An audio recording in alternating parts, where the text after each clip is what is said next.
Hello friends, in this video I am going to discuss about distribution of public keys, topic of network security. Before discuss about public keys, let's see the different techniques of the key distribution. Key distribution, we all know that there are two type of cryptographies are used in network securities. One is symmetric key cryptography and second one is asymmetric or public key cryptography.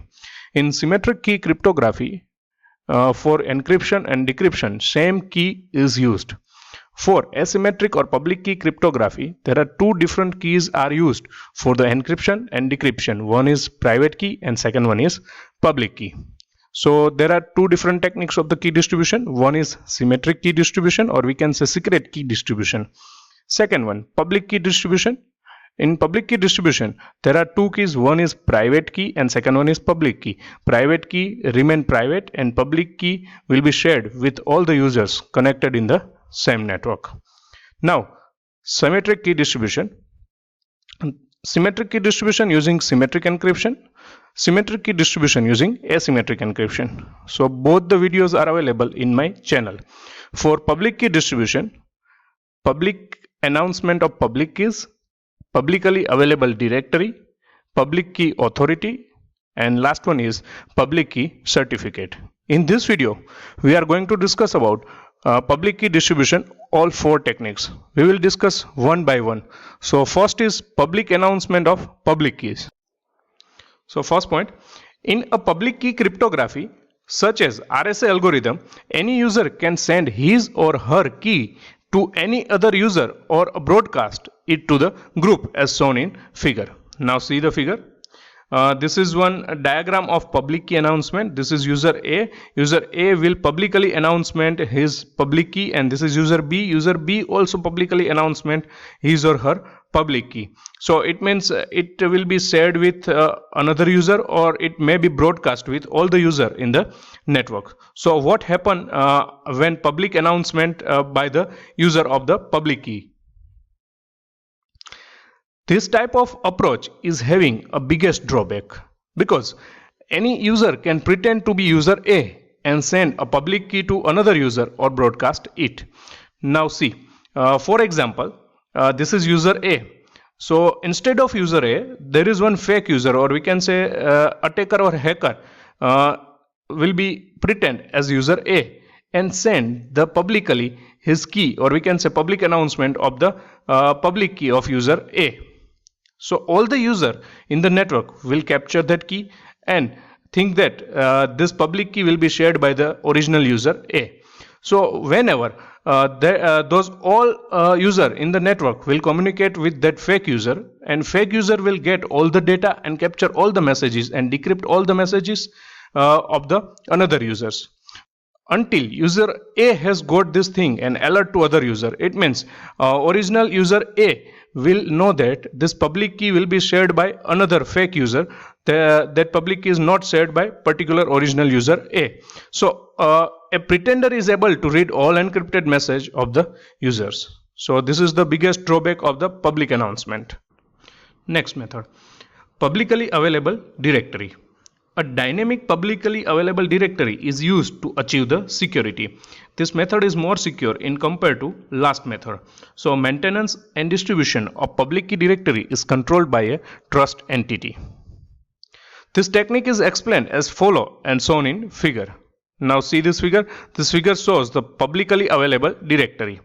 So first step, a trusted entity maintains a directory for each user as name and its correspondent public key. So we can say this is the public key directory. So all the user will register their public key in this directory.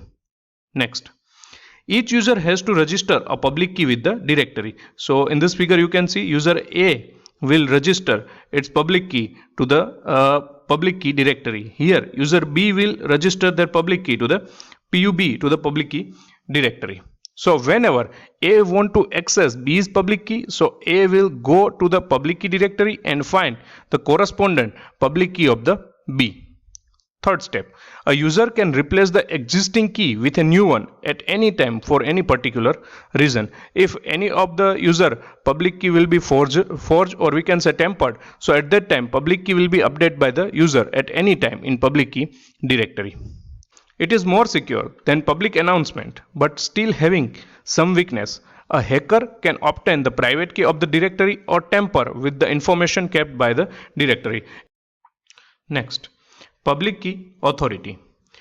It gives stronger security in compared to previous two methods. As shown in figure, a central authority keeps a dynamic directory of public keys of all the users. Additional, each user knows the public key of authority. Now, this is the public key authority, or we can say it is one kind of key distribution center, KDC. So, this public key authority's public key will be known by user A and user B. And user A and user B want to communicate with each other. Now let us discuss one scenario how user A and user B will be communicate with each other. A sends a timestamp message to the public key authority containing a request for the current public key of B. Now see in this figure, this is the first step. A wants to access the public key of B because A want to communicate with the B with the help of public key of B. So here in first message, user A will send one request with timestamp. So this request and timestamp accessed by the public key authority. The authority responds with a message that is encrypted using the authority's private key PR authentication. Now in the second equation you can see over here, this is the whole message, and that whole message are encrypted using the private key of the particular authority. Thus, A is able to decrypt the message using the authority's public key. We have already discussed about that. User A have the public key of that authority. So, user A will decrypt that message, and therefore A is assured that the message originated with the authority. The message includes the following things. First, B's public key PUB, which A can use to encrypt the message destined for B. Now see in this second equation, PUB will be accepted by the user A after decryption. Next thing, the original request used to enable A to match this response with the corresponding earlier request and to verify that the original request was not altered before reception by the authority. It means whenever initiator A, or we can say user A, send a request to the authority, so when authority will receive that request, so before receiving that request, this request will not was not changed by any other user. Third one, the original timestamp given so A can determine that this is not an old message from the authority containing a key other than B's current public key. So this is the timestamp T1 which was already sent, or we can say already shared by the user A to the public key authority. So again user A will receive request and same timestamp from the public key authority. Step number 3. A store B's public key and also use it to encrypt a message to B containing an identifier of A and a nonce N1 which is used to identify this transaction uniquely. In third step you can see over here, in third step there is one message created by the user A in which identification of A and one nonce is generated, which is encrypted using the public key of B and sent to the user B.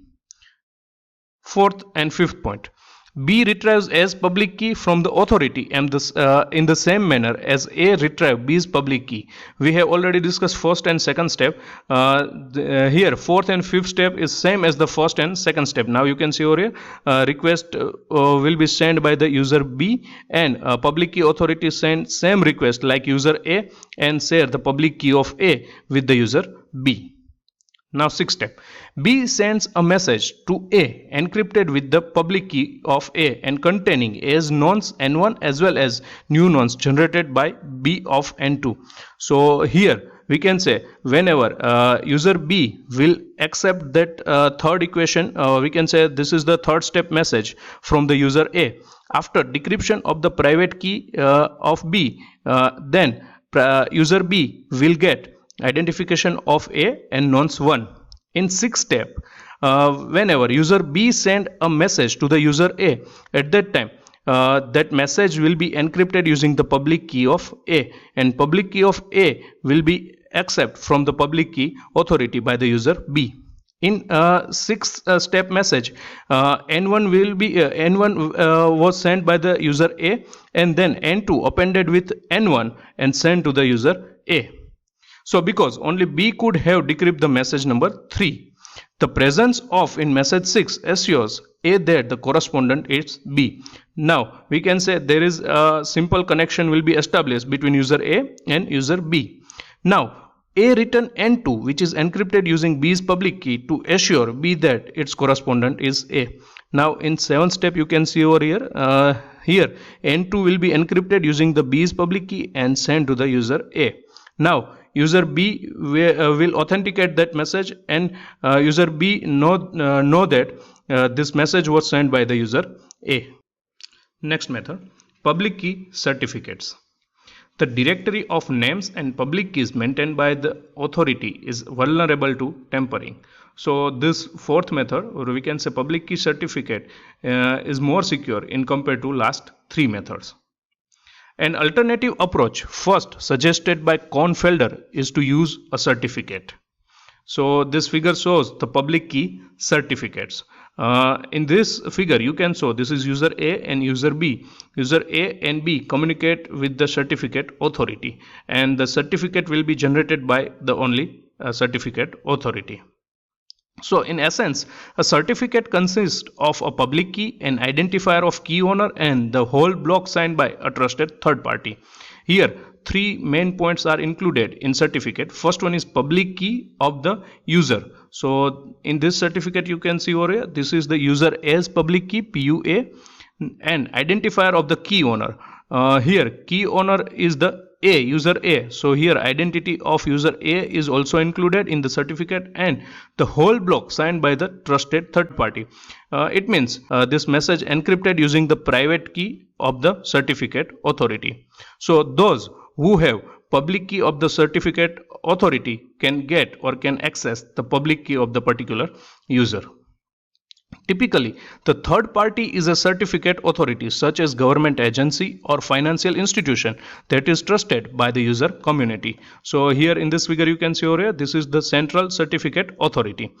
A user can present his or her public key to the authority in a secure manner and obtain a certificate.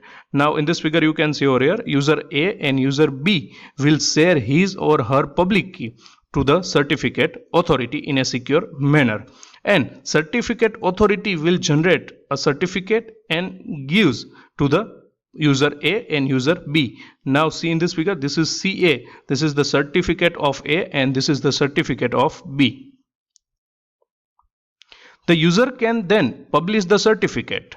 Anyone needing this user's public key can obtain the certificate and verify that it is valid by way of the attached trusted signature. Now take one scenario. In one scenario we can say user A want to communicate with user B. So user A will send his digital certificate, or we can say public key certificate, to the user B. So user B will accept that certificate, then try to decrypt that certificate with the help of public key of authority. So here certificate will be encrypted using the private key of authority. So user B will decrypt that certificate and get the public key of A and identification of user A. It means get the public key and also get the certificate is signed by the valid certificate authority. So it means verified certificate. A participant can also convey its key information to another by transmitting its certificate. Now see in this figure, this is the CA, it means certificate of user A will be shared with B, and CB, it means certificate of B will be shared by the user B to user A. Other participants can verify the certificate was created by the authority with the help of this encryption process. We can place the following requirements on this scheme. So first requirement is any participant can read a certificate to determine the name of public key and the certificate's owner. So we have already discussed about that. Certificate A will be shared by the user A to user B. So user A will decrypt that certificate with the help of public key of certificate authority and get the public key of user A and identity of user A. Second one, any participant can verify that the certificate originated from the certificate authority and is not counterfeit. We know that user B have the public key of certificate authority, so user B can decrypt that certificate. Also same, user A can that user B's certificate with the help of public key of certificate authority.